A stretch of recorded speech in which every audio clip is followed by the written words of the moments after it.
মাগরিব নামাজের পরে কারোর সাথে কথা না বলে এই দোয়াটি 7 বার পড়ে আল্লাহ তাআলার কাছে যা চাইবেন আল্লাহ আপনাকে তাই দান করে দিবে। সুবহানাল্লাহ।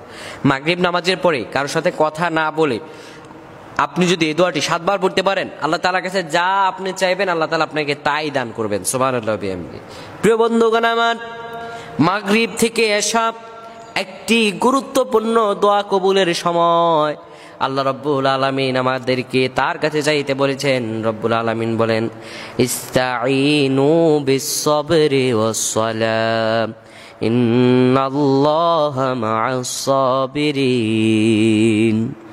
আমার রব বলেন, ও দুনিয়ার মানুষেরা রে, আমার কাছে সাহায্য চাও। বিস-সাবরি ওয়াস-সালাত, ধৈর্য এবং নামাজের মাধ্যমে আমার কাছে সাহায্য চাও। জেনে রাখো, ইন্নাল্লাহা মা'আস-সাবিরিন, নিশ্চয় আমি আল্লাহ রাব্বুল আলামিন ধৈর্য ধারণকারীদের সঙ্গে রয়েছি। আমি আল্লাহ রাব্বুল আলামিন ধৈর্য ধারণকারীদের সঙ্গে রয়েছি। পৃথিবীর বুকে যারা আমি আল্লাহ রাব্বুল আলামিনের কাছে, আমি আল্লাহ তাআলার কাছে চাইবে, আমি আল্লাহ রাব্বুল আলামিন তাদেরকে তাই দান করে দিব। প্রিয় ভাইরা আমার, রব্বুল আলামিন আমাদেরকে ডেকে বলছেন, বান্দা আমার কাছে সাহায্য চাও। সবুর এবং নামাজের মাধ্যমে, দোয়ার মাধ্যমে। মাগরিব নামাজের পরে একটি দোয়া মাকবুলের সময় আপনি যদি কঠিন অবস্থায় থাকেন আল্লাহ তাআলার কাছে যা চাইবেন আপনি তাই আল্লাহ তাআলা দিয়ে দিবে। ঋণগ্রস্ত আছেন আল্লাহ তাআলার কাছে চান, অভাবগ্রস্ত আছেন আল্লাহ তাআলার কাছে চান, মামলা মোকদ্দমায় জড়িয়ে আছেন আল্লাহ তাআলার কাছে চান, এই আমলটি করে চান। আল্লাহ তাআলার কাছে আপনার চাইতে দেরি হবে কিন্তু আমার রব আপনাকে দিতে দেরি করবেন না। সুবহানাল্লাহ। প্রিয় বন্ধুগণ আমার, মাগরিব নামাজের পরে কারোর সাথে আপনি কথা বলবেন না। জায়নামাজে বসে থাকবেন। জায়নামাজে বসে থাকার পরে আপনি 7 বার পড়বেন, আল্লাহুম্মা আজরিনা মিনান নার, আল্লাহুম্মা আজরিনা মিনান নার, আল্লাহুম্মা আজরিনা মিনান নার। এই দোয়া পড়ার পরে, আর এই দোয়া পড়ার পরে 7 বার এই দোয়া পড়ার পরে দুরূদ শরীফ পড়বেন 10 বার। দুরূদ শরীফ কয়বার? 10 বার। এই দুরূদ শরীফটি পড়বেন, আল্লাহুম্মা সাল্লি ওয়া সাল্লিম আলা নাবিয়িনা মুহাম্মদ, আল্লাহুম্মা সাল্লি ওয়া সাল্লিম আলা নাবিয়িনা মুহাম্মদ। এই দুরূদ শরীফটি আপনি 7 বার পড়বেন।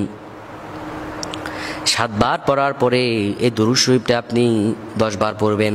দোয়াটি আপনি পড়বেন 7 বার। 7 বার পড়ার পরে এরপরে আল্লাহ তাআলার কাছে আপনি মুনাজাতে যা যা চাওয়ার সব চাইবেন। যা চাওয়ার আছে আপনার সব কিছু আল্লাহ তাআলার কাছে চাইবেন। চাওয়ার পরে আবার আপনি দুরূদ শরীফ পড়ে নেবেন 7 বার। প্রথমবার আপনি দোয়া পড়ছেন 7 বার, এরপরে দুরূদ শরীফ পড়ছেন 10 বার। আল্লাহ তাআলার কাছে যা চাইছেন চাইবেন, এরপরে দুরূদ শরীফ পড়ে নেবেন 7 বার। কয়বার? 7 বার। 7 বার দুরূদ শরীফ পাঠ করে এরপরে আপনি দোয়া শেষ করে দোয়ার মাঝখানে চেষ্টা করবেন চোখের পানি ফেলানো। কেননা আল্লাহ তাআলার কাছে বান্দার চোখের পানিটা হচ্ছে সবচেয়ে মূল্যবান, সবচেয়ে মূল্যবান। চোখের পানি ফেলে দোয়া করবেন, আল্লাহ গো, কঠিন অবস্থায় আছি, যাদের সন্তান হচ্ছে না, আল্লাহ তাআলার কাছে আরেকটি দোয়া পড়বেন, রব্বি হাবলি মিনাস সলিহিন। হে আল্লাহ, আপনি আমাকে একজন সৎকর্মশীল সন্তান দান করেন। অভাবগ্রস্ত আছেন, আল্লাহ তাআলার কাছে বলবেন, ও আল্লাহ ইয়া রাজ্জাকুন, হে আল্লাহ আপনি রাজ্জাক, আপনি রিজিক দাতা, আপনি আমাকে রিজিক দান করুন। যাদের সম্পদ লাগবে তারা বলবেন ইয়া রাজ্জাক। আল্লাহ তাআলার কাছে যাই চাইবেন রব্বুল আলামিন আপনাকে তাই দান করে দিবেন। আল্লাহ তাআলার কাছে পৃথিবীর বুকে বান্দারা চাইতে দেরি হয় কিন্তু আমার রব দিতে কোনোদিন দেরি করেন না। বান্দা যদি কঠিনতম বিপদে পড়েও আল্লাহ তাআলার কাছে আল্লাহ বলে ডাক দেয়, পৃথিবীর কেউ আগায় না আসলেও আমার আল্লাহ রব্বুল আলামিন বান্দাকে হেফাজত করে দেন।